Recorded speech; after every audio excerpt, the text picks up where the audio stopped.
Every day, John Thorpe finds handwritten notes from his wife left around the house. That was taking the dog down to the vet.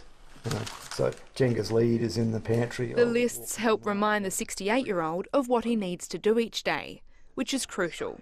John's been living with dementia for the past 2 years. Before his diagnosis, he was a teacher. 90% of that stuff is just gone, and I feel really weakened by that. Together with his family, John made the decision some time ago that he would donate his brain for dementia research when he dies. I really believe we have to help other people out as much as possible. I fundamentally believe that. But sadly, that's no longer an option. After 35 years, the South Australian Brain Bank, which researches neurological diseases, has stopped taking brain donations. Flinders University says a lack of funding, along with a change in research techniques, is to blame. What are you working on here? The neuropathologist, who's the key person in identifying the underlying pathology of the tissue, is a volunteer, and they provide their time on a voluntary basis.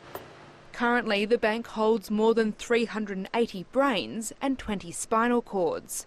One of the brains belonged to Alan King. He was diagnosed with frontotemporal dementia when he was 56 years old and died 9 years later.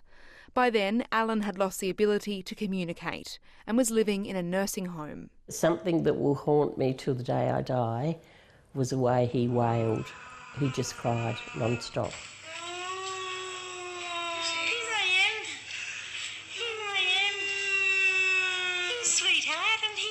These distressing scenes are a constant reminder of the pain the King family endured in Alan's final years. But they took comfort in knowing that Alan's brain donation could aid dementia research. There's now calls for a South Australian biobank to be developed, which would allow researchers to house and study all types of tissue, including brains.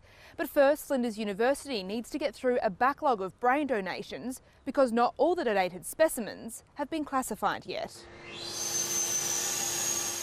We just have not got the capacity to take more donated brains at the moment. If we get future funding, that may change. Without that, there'll never be a cure to these diseases. A family's hope in the fight against dementia. Sarah Mullins, ABC News, Adelaide.